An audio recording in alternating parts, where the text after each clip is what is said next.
اعوذ باللہ السمیع العلیم من الشیطان الرجیم بسم اللہ الرحمن الرحیم اللہم صلی علی محمد عبدک و رسولک وعلی المؤمنین والمؤمنات والمسلمین والمسلمات۔ تو میں آپ کو بتا رہا تھا کہ وہاں پہ ایک گیسٹ ہاؤس میں جب ہم ٹھہرے ہوئے تھے تو ڈکیتی کی واردات ہو گئی، اور پولیس جو تھی وہاں پہ آئی نہیں کافی عرصے تک، کافی دیر تک۔ اگرچہ اس نے جو سمیر تھا اس نے کہا کہ میری وائف گئی ہوئی ہے پولیس کو لینے کے لیے، لیکن پولیس کا کوئی پتہ نہیں تھا۔ مور دین 10 آورس جو ہے نا وہ ڈکیتی کی واردات کو ہو چکے تھے، لیکن کسی قسم کی کوئی رپورٹ درج نہیں ہوئی تھی، اور نہ ہی ادھر کوئی وزٹ کرنے کے لیے کوئی بھی پولیس آئی۔ تو ان دونوں پاکستانی آفیسر نے کہا کہ ہمیں پاکستانی سفارت خانے سے رابطہ کرنا چاہیے اور ان سے مدد کی درخواست کریں، لیکن اس کے ساتھ ہی پولیس کی رپورٹ کا ہونا بھی ضروری تھا، لیکن ابھی تک پولیس نے معائنہ کرنے ہی نہیں آئی تھی۔ سو ہم نے یہ فیصلہ کیا کہ وہ 2 ٹیمیں تشکیل دی جائیں، ایک ٹیم پاکستانی ایمبیسی کے پاس جا کے اطلاع کرے اور نئے پاسپورٹ بنوانے کے لیے معلومات حاصل کرے، اور دوسری ٹیم جو ہے وہ پولیس اسٹیشن جا کر پولیس کو واردات کے بارے میں آگاہ کرے۔ دونوں پاکستانی آفیسر اور کراچی والے عارف صاحب جو تھے وہ دونوں صاحب ایک ٹیم بن گئی اور وہ پاکستانی ایمبیسی کی طرف چلے گئے، اور طارق، سمیر اور میں پولیس جو میرا دوست تھا وہ اور سمیر ہم پولیس اسٹیشن کی طرف چلے گئے نا، تاکہ دیکھا جائے کہ وہاں پر اس کی وائف جو گئی ہے وہ کیا کر رہی ہے۔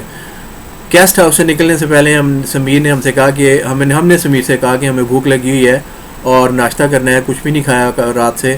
اس پر سمیر نے ہم سے کہا کہ ہم اوپر کچن میں چلے جائیں اور جو بھی کچھ پڑا ہے وہاں پر کھا لیں۔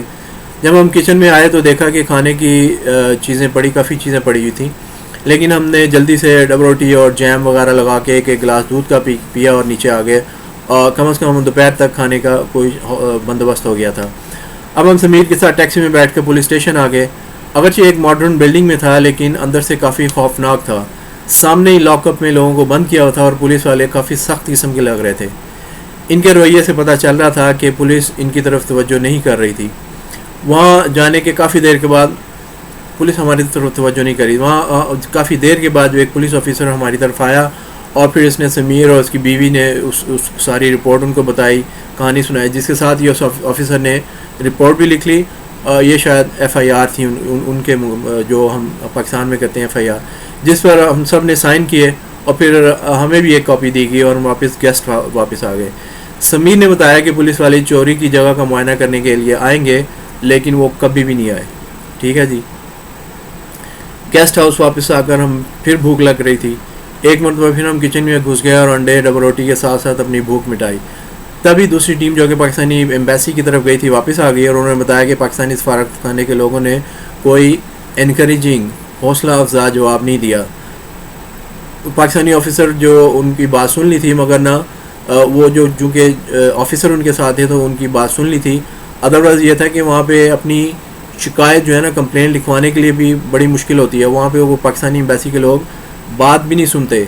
بات بھی ایک تو مطلب رجسٹر کرنا تو اور علیحدہ بات ہے، وہاں تو وہ بات بھی نہیں سنتے، بلکہ لوگ کئی دن ادھر چکر لگاتے جاتے ہیں، تھک جاتے ہیں لیکن ان کی کوئی سنوائی نہیں ہوتی۔ یہ بھی معلوم ہوا کہ پاکستانی سفارت خانے کے لوگوں نے کہا تھا کہ بینکاک کیوں آئے؟ آپ کو ہم نے کہا تھا کہ بینکاک آئیں۔ اس نے کہا کہ اب آئے ہیں تو پھر آپ اس کو بھگتو، یعنی کہ یہ اس طرح کہ انہوں نے جو ہے نا وہ آگے سے ان کا رسپانس تھا کہ جیسے ان سے باتیں سن رہے تھے انہوں نے جیسے ہمیں جو ایمبیسی ٹیم گئی تھی عارف کی اور 2 جو گورنمنٹ کے آفیشلس ہیں ان کی، اور جب واپس آ کے انہوں نے اس طرح کی ہمیں باتیں بتائیں تو ہماری پریشانی تھی وہ بڑھتی جا رہی تھی ڈیفینیٹلی، کہ اگر ہمارے پاس پاسپورٹ نہیں ہوں گے تو ہم اس کنٹری سے کیسے نکلیں گے۔ اچھا، وہاں پر ایک بندہ تھا بائی خان، بینکاک کا انڈر ورلڈ اور ڈان۔ وہ پاکستانی خان تھا، لیکن اس نے اپنا ایک علیحدہ سے جو ہے نا وہ علاقہ بنایا ہوا تھا، اور وہ لوگوں کو اٹھا کے وہاں پہ لے جاتا تھا، اور گورنمنٹ بھی اس کے جو ہے نا پولیس والے بھی اس سے ڈرتے تھے۔ ہم تو بڑے مزے سے سوچ رہے تھے کہ بینکاک آئے اور بڑے مزے کریں گے، لیکن ایک دن تو اچھا گزرا اور ایک آدھ دن اچھا گزرا، اور ہمیں ابھی بیچ پہ بھی جانا تھا، پتایا بیچ پہ، لیکن اچانک یہ سب کچھ ہو گیا۔ اب ہمیں عرفان کی سٹوری بار بار یاد آنے لگی، کیونکہ وہ کافی عرصے سے یہاں پر تھا، اور ہمیں بھی اسی طرح باقی زندگی بینکاک میں گزارنی پڑے گی، اللہ نہ کرے۔ ہم سوچنے لگے کہ شاید اس طریقے سے ہم بھی کسی کے کچن میں کام کر رہے ہوں گے، اور کوئی ہم سے جو ہے نا ہمیں ایکسپلائٹ کر رہا ہوگا۔ ہم گھر سے ہزاروں میل دور دنیا کے دوسرے کونے میں انجانے ملک میں اور انجانے شہر میں تھے، اور نہ ہی یہاں ہماری کوئی جان پہچان تھی اور نہ ہی کوئی ہمارا مددگار تھا۔ جو ہمارے پاس ڈالرز وغیرہ تھے وہ بھی لٹ گئے تھے۔ سوچ میں آیا کہ گھر والوں سے رابطہ کر کے انہیں سب کچھ بتا دیا جائے، اور لیکن پھر خوف کی وجہ سے گھر بھی رابطہ نہیں کر سکے کہ کیسے کہیں گے کہ ہم بینکاک آئے ہوئے ہیں۔ بس یہی خیال کے آتے ہی ہم نے فیصلہ کیا کہ فی الحال گھر رابطہ نہیں کریں گے۔ ہمیں پاکستانی آفیسروں کی طرف سے کافی حوصلے کی باتیں سننے کی مل رہی تھیں اور امید ڈھارس بن رہی تھی، لیکن بینکاک کے حالات اور وہاں کے لوگوں کی کہانیاں سن کر یہ امید اور ڈھارس کافی کافور ہو جاتی تھی۔ وہیں بیٹھے اور باتیں کرتے شام ہو گئی، پھر رات بھی آ گئی۔ ایک بار پھر پیٹ کی آگ بجھانے کے لیے ہم نے کچن کا رخ کیا۔ اس مرتبہ کراچی والے عارف بھائی جو تھے وہ بھی ہمارے ساتھ تھے۔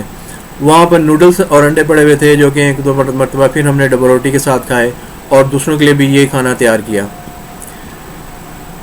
جو کہ ہم سب نے مل کر کھایا۔ کھانے کے دوران دونوں پاکستانی آفیسر اور جو پٹھان تھے انہوں نے بتایا کہ یہاں کے انڈر ورلڈ کا ڈان ایک پاکستانی پٹھان ہے جو کہ بائی خان کے نام سے مشہور ہے، اور گورنمنٹ بھی اس پر ہاتھ ڈالنے سے ڈرتی ہے۔ وہ دونوں پاکستانی آفیسر بھی پٹھان تھے اور بائی خان کا اتا پتہ ان کو معلوم تھا۔ ہم سب نے فیصلہ کیا کہ کل ہی بائی خان سے ملا جائے اور اس سے مدد کی درخواست کی جائے۔ اس کے بعد چونکہ بہت زیادہ تھکاوٹ اور پریشانی ہو رہی تھی، اس لیے ہم سب اپنے اپنے کمروں میں چلے گئے اور اپنے کمرے میں آ کر ایک دوسرے سے باتیں کرنے لگے یہاں سے واپسی کس طریقے سے ممکن ہو سکتی ہے۔ کچھ بھی تو سمجھ میں نہیں آ رہا تھا، کیونکہ پیسوں کے علاوہ پاسپورٹ بھی نہیں تھے، ٹکٹیں بھی نہیں تھیں، اور پاکستانی جو ایمبیسی تھی ان کا بھی کوئی انکریجنگ جواب نہیں تھا۔ تو پھر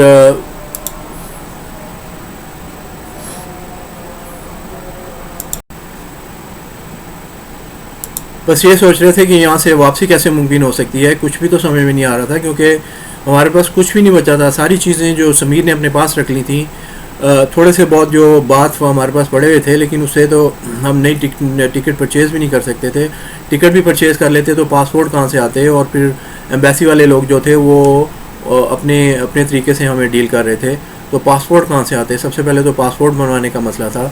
ایک بات جو کہ ہمارے ٹریول ایجنٹ نے ہمیں بتائی تھی کہ جو پاکستان میں تھا، اس نے کہا تھا کہ اپنے تمام چیزوں کی جو ہے نا فوٹو کاپیز بنا کے رکھ لیں اپنے پاس، اور اس سے ہو سکتا ہے آپ کو کسی وقت کوئی چیز کام آ جائے اور آپ کو فوٹو کاپی دینی پڑے۔ اور کئی دفعہ یہ ہوتا ہے کہ کو فوٹو کاپی نزدیک نہیں ہوتا، تو آپ اگر آپ نے بنائی ہو تو فوراً سے فوٹو کاپی جو ہے نا آپ کسی کو دے سکتے ہو جہاں بھی آپ کو ضرورت پڑے۔ تو ہم نے اپنے ٹکٹوں کی، پاسپورٹوں کی اور دوسرے بھی جو ڈاکومنٹس وغیرہ تھیں ان سب کی فوٹو کاپیز، ایون کے جو اور چیزیں تھیں سب کی فوٹو کاپیز وغیرہ ہم نے بنا لی تھی۔ میں نے جو سمیر کو پیسے دیے تھے اس میں سے میں نے تقریباً $500 جو تھے وہ اس کو نہیں دیے تھے، چھپا کے میں نے علیحدہ سے رکھ لیے تھے، اور پھر میں نے اپنے دوست کو بھی نہیں بتایا تھا اس کے بارے میں کہ میں نے $500 جو ہیں وہ علیحدہ سے رکھ لیے تھے۔ یہ رقم ہمارے لیے کافی تھی کہ ہم اپنی ٹکٹیں پرچیز کر کے واپس جا سکتے تھے، لیکن سب سے بڑا مسئلہ تھا کہ پاسپورٹ تو ہمیں ملے، کوئی پاسپورٹ تو ہمیں کہیں سے لا کے دے تو پھر ہی ہم واپس پاکستان جائیں گے نا۔ پاسپورٹ کے بغیر تو آپ بارڈر کراس نہیں کر سکتے، ایئرپورٹ پہ آپ کو بالکل وہ جانے نہیں دیں گے، صرف ٹکٹوں کی بیس پہ کوئی بھی آپ کو دوسرے کنٹری میں نہیں جانے دے گا۔ تو اب یہ $500 جو تھے وہ میں نے اپنے مطلب حفاظت میں رکھ لیے تھے اور چھپا لیے تھے، لیکن مجھے اس کی وجہ سے کچھ حوصلہ تھا کہ چلیں ہمارے پاس کچھ پیسے تو موجود ہیں، اور پاکستانی ایمبیسی جو ہم مختلف آپشنز پہ غور کر رہے تھے۔ تو obviously میرا دوست جو تھا وہ بھی پریشان تھا کہ پھر میں نے سوچا کہ میں اس کو بتا دوں اپنے دوست کو کہ بھی میرے پاس $500 ہیں، تاکہ اس کو بھی جو ہے نا تھوڑی بہت تسلی ہو جائے۔ اور لیکن میں نے اس کو کہا کہ یہ آپ اس کا جو ہے نا don't mention it to anybody else, کسی کو اس کے بارے میں آپ نے بالکل نہیں بتانا، اور ہم یہ دیکھتے ہیں کہ جو اللہ بہتر کرے۔ پھر ہم دعائیں کرتے رہے اور باتیں کرتے رہے، اس کے بعد ہم نماز پڑھ کے سو گئے۔ اگلی صبح اٹھ کے میں نے نماز ادا کی اور اللہ سے دعا کی کہ یا اللہ یہاں سے گھر نکلنے اور گھر واپس جانے کا کوئی راستہ نکل آئے۔ نہا دھو کے پھر ہم نیچے ریسٹورنٹ میں آ گئے، ادھر ہی کھانے پینے کا مسئلہ تھا، تو دیکھا کہ دونوں پاکستانی آفیسر جو تھے وہ آلریڈی ہمارے نیچے آنے سے پہلے ہی ایمبیسی جا چکے تھے، اور ان کے جو پاسپورٹ گم ہو گئے تھے وہ سرکاری پاسپورٹ تھے ایکچولی آفیشیل، تو وہ اس سلسلے میں وہاں کے ایمبیسیڈر سے جو ہے نا وہ وہاں سے ملنا چاہتے تھے اور ان کو بتانا چاہتے تھے کہ بھئی ہمارے آفیشیل پاسپورٹس ہیں، تو آپ اس کو جلدی سے ہمیں بنا کے دیں، ہم نے واپس جا کے اپنی ڈیوٹیز جوائن کرنی ہے۔ ہم سوچ رہے تھے کہ ہم ان کے ساتھ چلے جائیں گے، لیکن وہ ہم سے پہلے نکل گئے تھے۔ ہم ایک مرتبہ پھر اور زیادہ پریشان ہو گئے کہ اگر وہ یہاں دونوں پاکستانی آفیشلز جو ہیں وہ یہاں سے چلے گئے تو ہمارے لیے تو کوئی بھی نہیں مددگار ہوگا۔ پھر تھوڑا بہت جو حوصلہ ان کی وجہ سے ہمیں مل رہا تھا اگر وہ دونوں پہلے یہاں سے چلے گئے تو کون ہماری مدد کرے گا. ریسٹورنٹ میں کراچی والے جو بھائی تھے وہ اور سمیر بیٹھے ہوئے تھے. عارف بھائی نے جو کراچی والے تھے انہوں نے دیکھتے ہیں ہمیں آواز لگائی انڈے والوں کا کیا حال ہے, کیونکہ ہم انڈے بنا کے کھائی جا رہے تھے, انڈے بنا کے کھائے جا رہے تھے, اور انڈا بنا کے ہم ڈنڈا ہو گئے تھے. تو کیونکہ ہم کل سے انڈے ہی بنا کے کھا رہے تھے, آج صبح کو بھی ظاہر ہے کہ انڈوں کا ہی ناشتہ کیا. عارف بھائی کو بھی پاسپورٹ چوری ہونے کی وجہ سے بہت پریشانی تھی.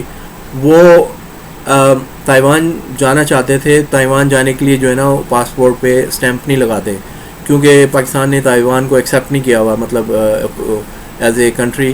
چائنا کی وجہ سے, چائنا ہمارا فرینڈلی کنٹری ہے تو چائنا کی وہ ٹیریٹری ہے, تو اس وقت پاکستان نے تائیوان کو ایکسیپٹ نہیں کیا تھا ایز اے کنٹری. تو وہاں پہ کیا ہوتا تھا کہ جب آپ تائیوان جاتے ہیں as a Pakistani from other country, Pakistan سے ڈائریکٹ تو کوئی فلائٹ نہیں ہوتی تھی.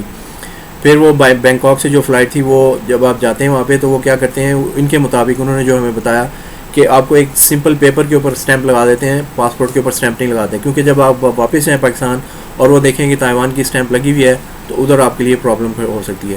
اینی ویز یہ تو ایک علیحدہ بات تھی. اب جو مسئلہ یہ تھا کہ ہماری چیزیں چوری ہو گئی تھیں, اور انڈوں کا ناشتہ, انڈوں کا لنچ, انڈوں کا ڈنر, تو انڈے جو ہے نا وہ چل رہے تھے. اس لیے انہوں نے ہماری دیکھ کے آواز لگائی انڈوں والوں کا کیا حال ہے, انڈوں والوں کا کیا حال ہے. یعنی کہ ان کو وہ مطلب تھوڑی سی جوک وغیرہ انہوں نے کیا, وچ واز گڈ. لیکن ہماری جو ہے نا وہ کہہ رہے ہیں نا جان اٹکی ہوئی تھی کہ کیا بنے گا آئندہ, کیا ہوگا ہمارے ساتھ, کیا ہم بھی ادھر ہی عرفان کی طرح اسٹک ہو جائیں گے اور کچن میں کام کرنا شروع کر دیں گے اور ہماری لائف ایسے گزر جائے گی. اللہ سے بڑی دعا کر رہے تھے کہ اللہ کسی کوئی ایسا سبب پیدا کر دے کہ ہم سکون سلامتی کے ساتھ اپنے گھروں کو واپس جائیں. بے شک ہمیں پیسے ویسے نہیں ملتے, جو نہیں نہ ملے ہمیں کم از کم گھر پہنچ جائیں, اور پھر آئندہ سے ہم توبہ کریں گے کہ وہاں سے گھر سے باہر نہیں نکلنا کہیں بھی. جو عارف بھائی تھے کراچی والے, انہوں نے اپنے گھر والوں سے جب کانٹیکٹ کیا تو انہوں نے ان کو پیسے بھجوا دیے. ٹھیک ہے, اب ہمارے لیے مشکل یہ تھی کہ ہم گھر والوں سے بتا کے نہیں آئے تھے کہ ہم بینکاک جا رہے ہیں. ہم تو یہ کہہ کے آئے تھے جی کراچی میں دوست کی سسٹر کی شادی ہے وہاں پہ جا رہے ہیں, تو وہ یہی ایکسپیکٹ کر رہے تھے کہ ہم کراچی میں ہوں گے. اب ہم ان سے کہتے جی کہ ہم بینکاک میں بیٹھے ہوئے ہیں اور پیسے بھیجو, تو ان کا ریئیکشن ظاہر ہے بڑا سیویئر قسم کا ہونا تھا. تو